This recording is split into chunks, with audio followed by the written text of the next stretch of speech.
Shalom, kekasih-kekasih Kristus.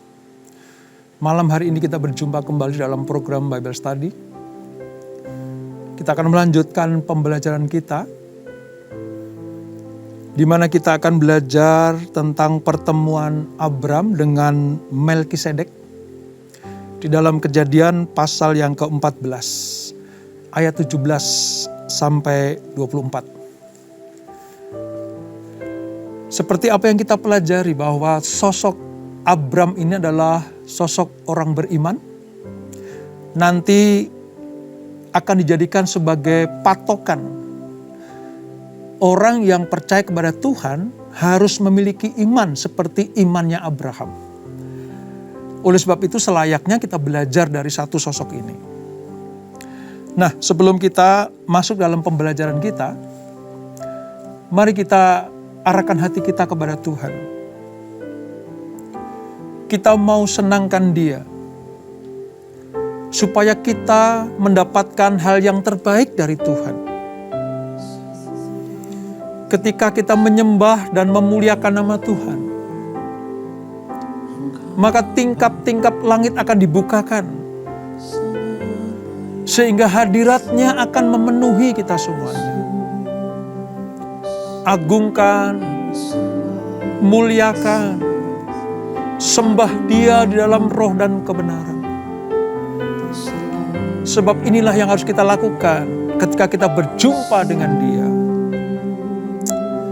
Haleluya, haleluya.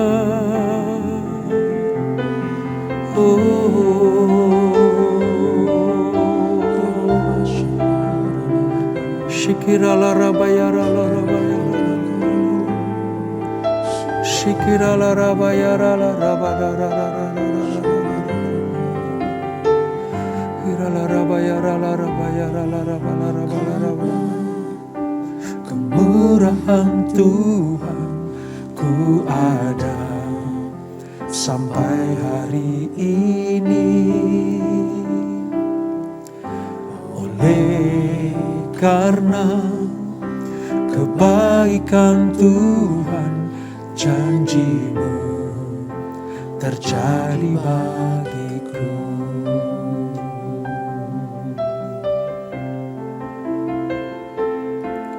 Oleh karena kemurahan Tuhan ku ada sampai hari ini,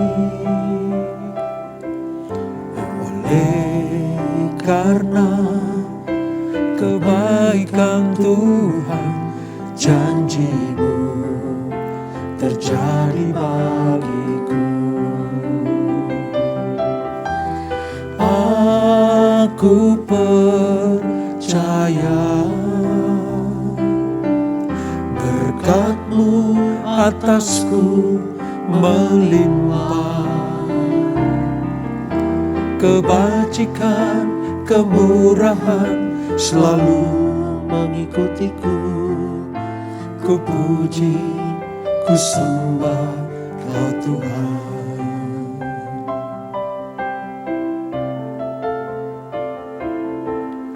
Oleh karena kemurahan Tuhan ku ada sampai hari ini, oleh karena kebaikan Tuhan, janji-Mu terjadi bagiku. Aku percaya berkat-Mu atasku melimpah,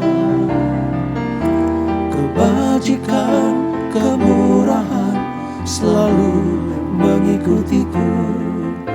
Ku puji, ku sembah Kau Tuhan. Aku percaya berkat-Mu atasku melimpah,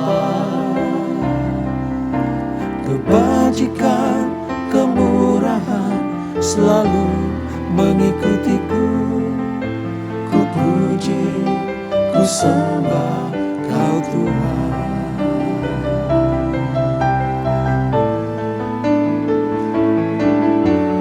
Aku percaya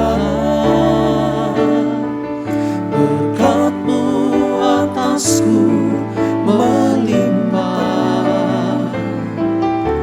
kebajikan, kemurahan selalu mengikutiku.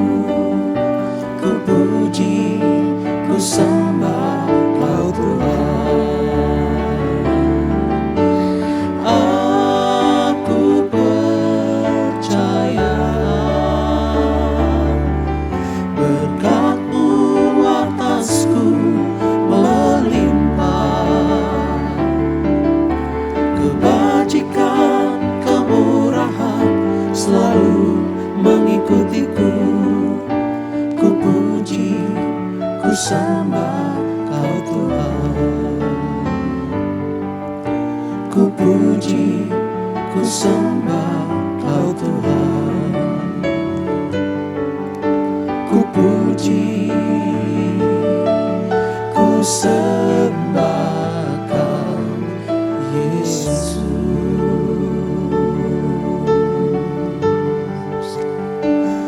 Segala kemurahan-Mu Engkau Tuhan, Kau limpahkan bagi Kau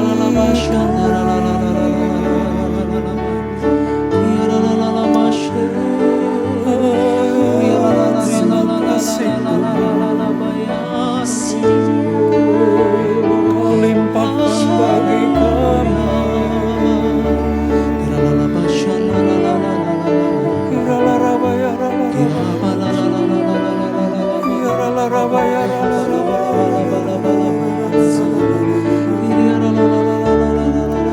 Terima kasih Yesus. Terima kasih Yesus.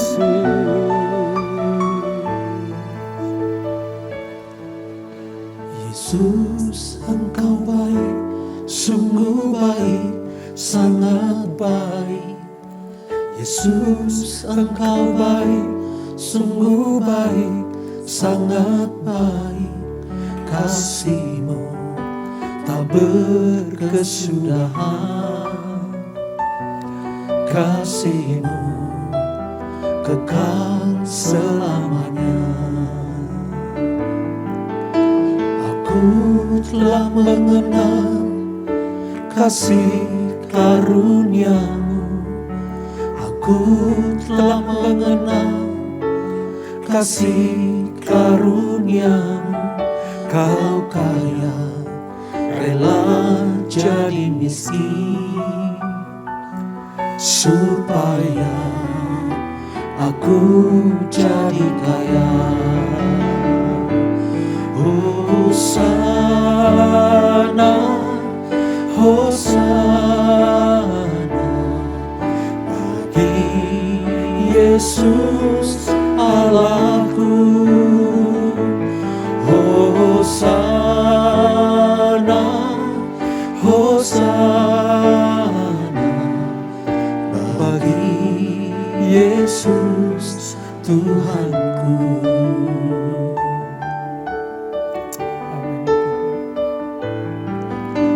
Yesus, Engkau baik, sungguh baik, sangat baik.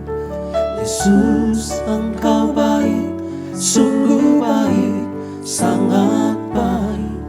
Kasih-Mu tak berkesudahan, kasih-Mu kekal selamanya.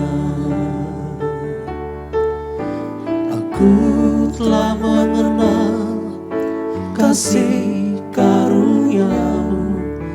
Aku telah mengenal kasih karunia-Mu.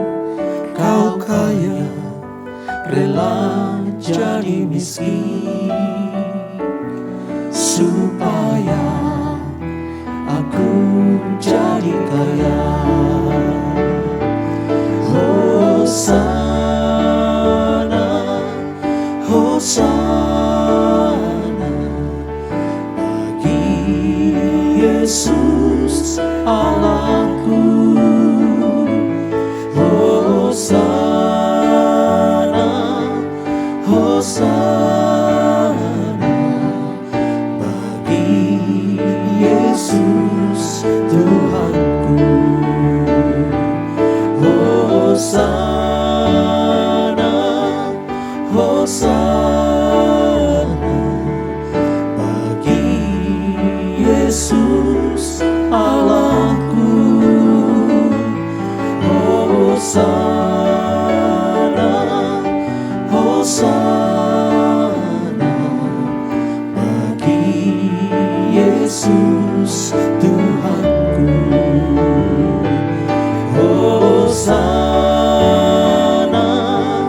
Hosana bagi Yesus Allahku. Hosana, Hosana bagi Yesus Tuhanku.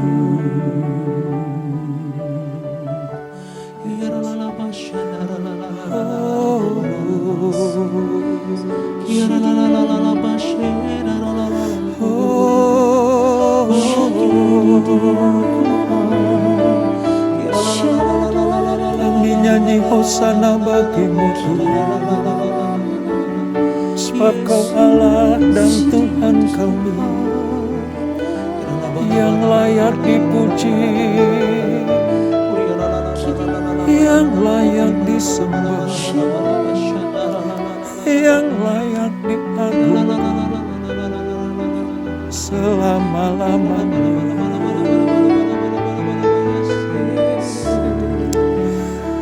Terima kasih Tuhan. Terima kasih untuk kebaikan-Mu Tuhan Yesus. Engkau yang duduk di tahta surga yang mulia, rela turun ke dunia. Engkau yang memiliki segala sesuatunya.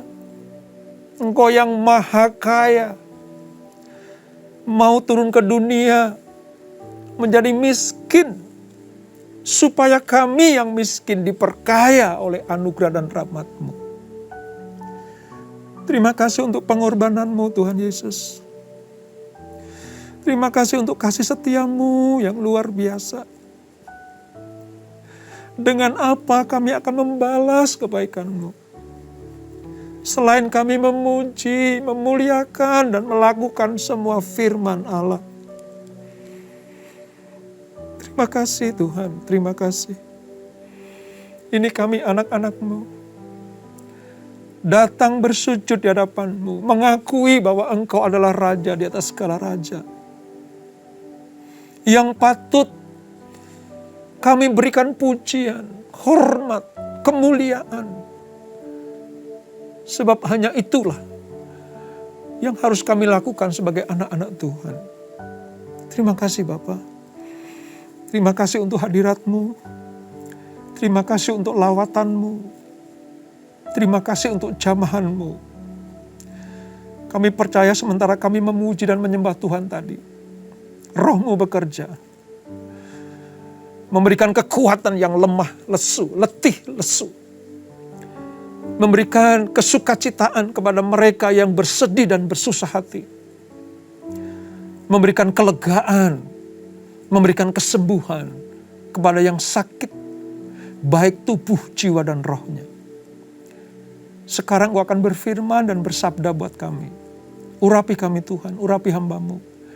Menyampaikan kebenaran firman Allah ini. Supaya kami semakin mengenal, makin mengerti akan isi hati Tuhan. Terima kasih Bapak. Roh Kudus, ini waktu-Mu. Di dalam nama Yesus, mari yang siap untuk belajar firman Tuhan. Sama-sama kita katakan, amin. Puji Tuhan, saudara. Kita akan melanjutkan pembelajaran kita dari Kejadian pasal yang ke-14, ayat 17 sampai 24. Pada peristiwa di mana Abraham, atau dulu namanya Abram, itu bertemu dengan Melkisedek. Ya, Melkisedek. Kita akan mengenal nanti siapa Melkisedek. Kalau Abraham kan sudah kita kenal beberapa saat ini ya saudara, beberapa pertemuan ini. Bahkan mungkin yang sudah baca firman sejak dahulu sudah tahu Abraham itu siapa. Nah, hari ini kita akan belajar tentang sosok Melkisedek itu siapa. Mari saya ajak saudara membuka Alkitab saudara di Perjanjian Lama halaman 12 sampai nanti di halaman 13. Kejadian pasal 14 ayat 17, demikian firman Tuhan sampai dengan ayat yang ke-24. Pertemuan Abram dan Melkisedek. Setelah Abram kembali dari mengalahkan Kedorlaomer dan para raja yang bersama-sama dengan dia, maka keluarlah Raja Sodom menyongsong dia ke lembah Syawe, yakni lembah raja. Melkisedek, Raja Salem, membawa roti dan anggur. Ia seorang imam Allah yang maha tinggi. Lalu ia memberkati Abram, katanya. Diberkatilah kiranya Abram oleh Allah yang maha tinggi, pencipta langit dan bumi. Dan terpujilah Allah yang maha tinggi, yang telah menyerahkan musuhmu ke tanganmu. Lalu Abram memberikan kepadanya 1/10 dari semuanya.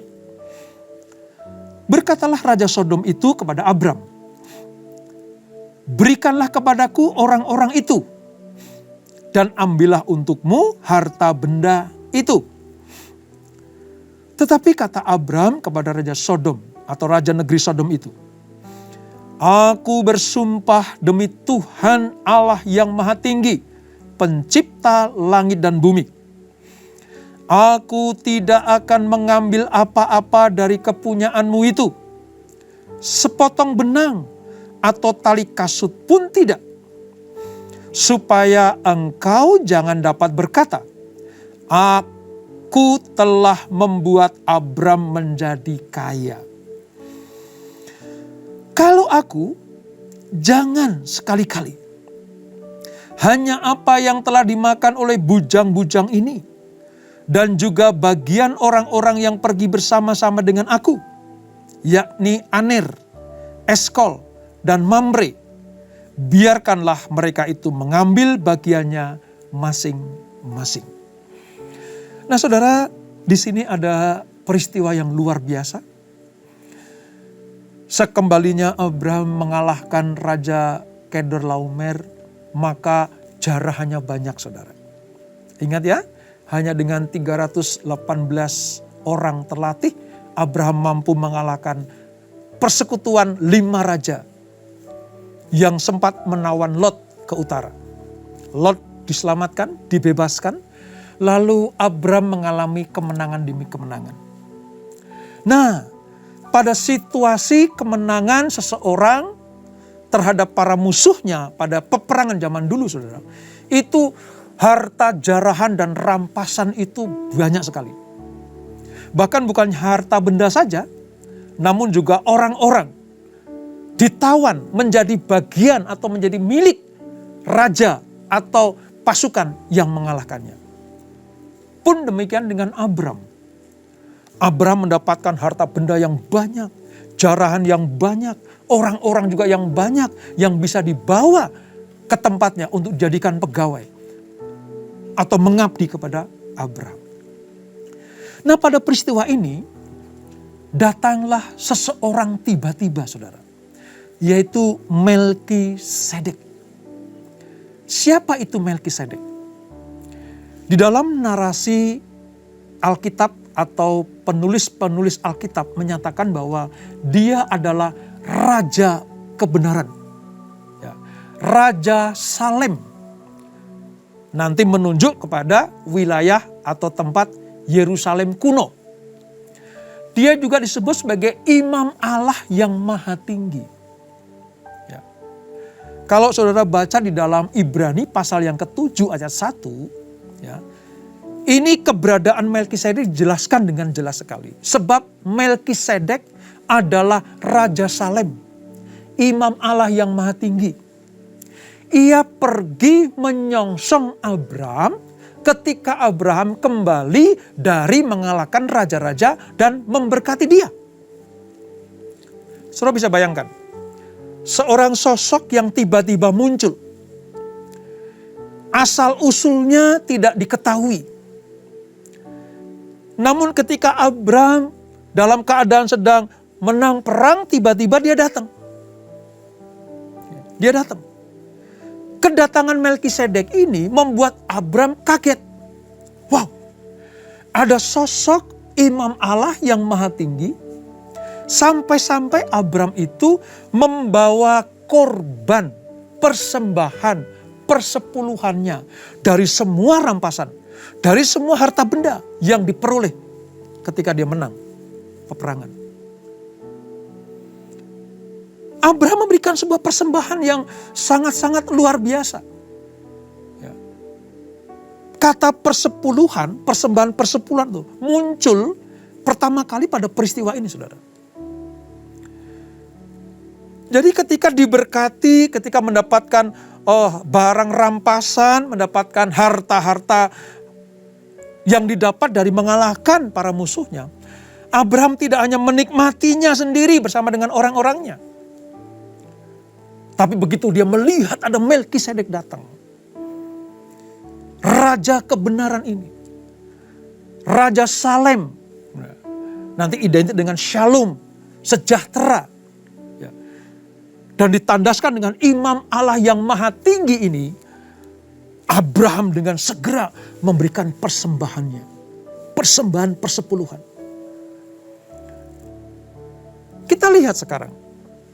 Ketika Abraham membawa korban persembahan persepuluhan, dia tidak sedang dalam keadaan supaya menang. Supaya mengalahkan raja-raja itu.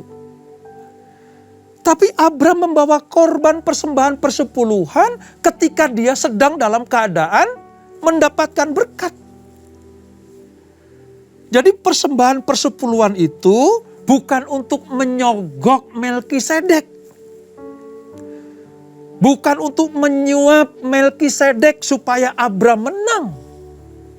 Supaya Abraham mengalahkan raja-raja. Tetapi persembahan itu dipersembahkan Abraham kepada Melkisedek.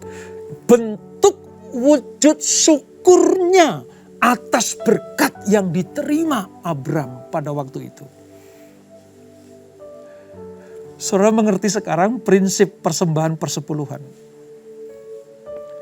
Kita memberikan bukan supaya,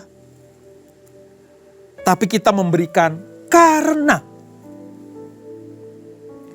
Bukan memberikan supaya menang, supaya diberikan kesehatan, supaya mendapatkan berkat-berkat berkelimpahan. No, persembahan kita itu karena kita sudah mendapatkan yang terbaik dari Tuhan. Nah, konsep seperti ini, saudara, harus ada di dalam setiap anak-anak Tuhan. Dalam diri saudara dan saya. Kita membawa korban persembahan itu bukan supaya. Tapi kita membawa korban persembahan itu karena kita sudah diberkati Tuhan. Mengerti sekarang, saudara? Jadi dengan mengerti pelajaran ini, mulai sekarang kalau saudara membawa korban persembahan, itu karena Allah sudah mengasihi kita, sudah menyelamatkan kita. Dengan tindakan itu, maka Tuhan akan membukakan tingkap-tingkap langit. Jadi tingkap langit itu dibuka bukan karena persembahan kita, tetapi karena respon Allah terhadap kasih kita kepada Dia.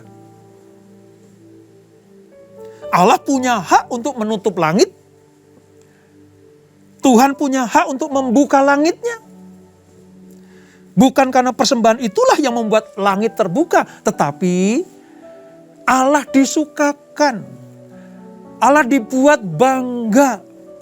Allah disenangkan dengan perbuatan anak-anaknya yang membawa persembahan itu. Lalu Tuhan atas kebanggaannya, atas sukacitanya menurunkan berkat-berkatnya buat kita. Oleh sebab itu, bawalah persembahanmu. Entah itu persembahan persepuluhan, entah persembahan ucapan syukur, atau apapun juga. Nazar-nazarmu kepada Tuhan. Bukan supaya, tetapi karena Allah sudah memberkati kita. Nah, setelah itu apa yang terjadi, saudara? Ketika Abram membawa persembahan persepuluhan, maka Melkisedek, sang raja kebenaran ini, sang raja Salem ini atau Salum ini, memberkati dia. Di sini kita bisa melihat posisi Melkisedek itu lebih besar dari Abram. Posisi Melkisedek itu lebih besar, mulia, agung daripada Melkisedek. Wong dia yang memberkati Abraham kok. Dengan demikian kita mengerti sekarang bahwa Tuhanlah, Allah lah yang pada peristiwa ini diwakili oleh Melkisedek memberikan pengertian bahwa kita umat Allah. Kita domba-dombanya Tuhan. Kita umat perjanjian ini harus mendapatkan berkat dari Allah yang maha tinggi itu. Dia yang memberkati kita. Dia yang mencurahkan rahmatnya buat kita semuanya. Sehingga kita bisa membawa korban persembahan karena dia sudah memberkati kita. Oleh sebab itu, seperti Abram menghormati Melkisedek, demikianlah saudara dan saya menghormati Allah yang maha tinggi. Tuhan yang maha dahsyat dan luar biasa itu. Raja kebenaran. Bukankah Yesus bilang, akulah jalan, kebenaran, dan hidup? Dialah gambaran yang diperagakan oleh Melkisedek ketika peristiwa Abram membawa korban persembahan. Kepada dialah kita memuji dan menyembah. Kepada dialah kita membawa korban-korban persembahan kita. Supaya dia disenangkan, dimuliakan, dan diagungkan. Lalu peristiwa berikutnya, saudara. Ketika dilihat bahwa Abram sudah mengalahkan Kedorlaomer, apa yang terjadi? Di ayat yang ke-21, Raja Sodom itu berkata kepada Abram, berikanlah kepadaku orang-orang itu. Artinya orang-orang yang ditawan Abram. Orang-orang yang tadinya milik Kedorlaomer, musuhnya Raja Sodom ini, untuk diberikan kepada Raja Sodom ini. Berikanlah kepadaku orang-orang itu. Sebagai timbal baliknya, ambillah untukmu harta benda itu. Tapi apa kata Abram dalam hal ini, saudara? Aku bersumpah demi Tuhan Allah yang maha tinggi, pencipta langit dan bumi. Di sini Abram memberikan sebuah kesaksian. Kalau aku memberikan ini kepadamu, ya, aku tidak akan mengambil apa-apa dari kepunyaanmu. Sepotong pun tidak. Sehelai benang pun tidak. Ya, tali kasut pun tidak. Aku tidak akan mengambil ini semuanya. Sebab kalau aku mengambilnya, jangan-jangan nanti kamu akan berkata, Abraham diberkati gara-gara aku memberikan hartaku kepadanya. Ini sebuah pelajaran yang luar biasa. Terhadap berkat manusia. Terhadap harta benda yang dimiliki manusia. Walaupun Abram punya hak untuk mendapatkannya. Tapi kalau itu hanya untuk meninggikan manusia, dia tidak ambil. Dia hanya mau bergantung kepada Tuhan. Kemenangan yang diperoleh Abraham terhadap Kedorlaomer, semuanya karena Tuhan. Bukan karena Raja Sodom. Bukan karena pemberian-pemberian Sodom sehingga Abram diperkaya. Semuanya karena anugerah Tuhan. Abraham bilang, demi Tuhan Allah yang Maha Tinggi, pencipta langit dan bumi, aku tidak akan pernah mengambil sehelai benang pun, satu tali kasut pun aku nggak ambil. Walaupun aku punya hak, bahkan engkau sudah memberikan kepadaku. Sebab aku tetap akan mempercayai bahwa Allah yang aku sembah, Tuhan yang aku muliakan, Tuhan yang kepadanya aku melayani, Dia yang mencukupkan aku. Nah saudara, saya ingin memberikan sebuah pengertian buat kita semuanya. Tidak semua harta benda yang kita peroleh itu wajib kita terima, saudara. Ini pelajarannya nih. Tidak semua kekayaan yang sepertinya wajib atau layak kita peroleh itu datangnya dari Tuhan. Kalau itu menjauhkan saudara dari Tuhan, kalau itu membuat nama Tuhan tidak dipermuliakan, jangan sekali-kali diterima, saudara. Seperti Abram. Pemberianmu, hai Raja Sodom, mungkin akan membuat aku kaya. Pemberianmu akan membuat aku menjadi orang yang terkenal mungkin. Tapi sekali-kali tidak. Cukup bagiku kalau berkat yang kuterima datangnya dari Tuhan. Oleh sebab itu, pilah-pilahlah saudara. Jangan semua yang seolah-olah datangnya dari orang lain sepertinya berkat buat kita, terima mentah-mentah. Ditelan mentah-mentah. Hati-hati. Apakah itu berkat yang kita terima betul-betul memang dari Tuhan? Atau ini bisa menjadi jebakan buat kita? Karena kekayaan, harta benda, kalau bukan dari Tuhan, itu hanya akan mencelakakan kita. Berapa banyak orang yang disebut sebagai orang yang kaya raya, tapi hidupnya tidak mempermuliakan nama Tuhan. Berapa banyak mereka yang diakui oleh dunia sebagai orang yang maha kaya. Melihat benda apapun bisa dia beli. Melihat barang seperti apapun dia bisa miliki lewat kekayaannya. Tapi mereka tidak sadar dan tidak tahu bahwa itu bukan dari Tuhan. Mungkin hasil dari yang tidak benar. Menipu, korupsi.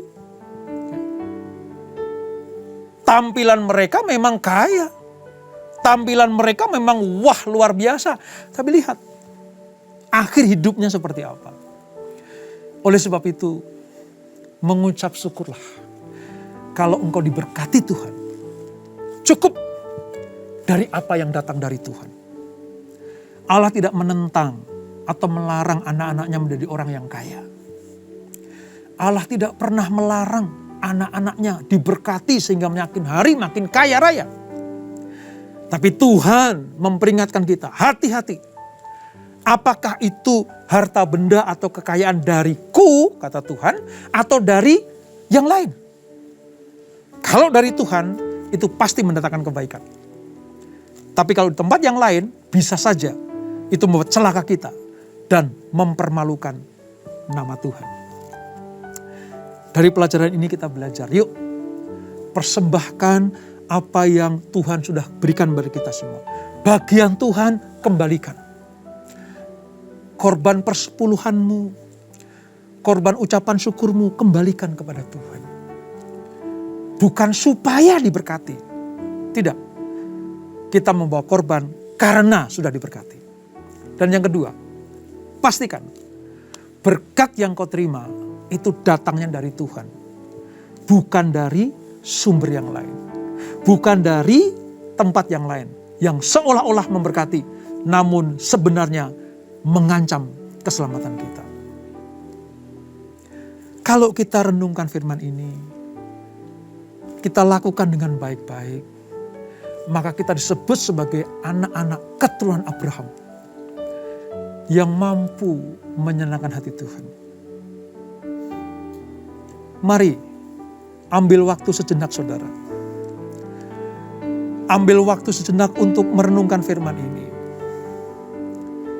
Apakah saudara sudah seperti Abraham? Membawa korban persembahan kepada Allah. Membawa korban-korban persembahanmu kepada Tuhan. Ke tempat di mana engkau beribadah. Ke tempat di mana Tuhan menunjukkan engkau berbakti di situ. Bawalah persembahanmu kepada Tuhan. Sebagai bukti bahwa kita mengasihi Tuhan dengan segenap hati kita. Kita tidak sedang terikat oleh harta benda itu. Namun hidup kita terikat kepada Tuhan.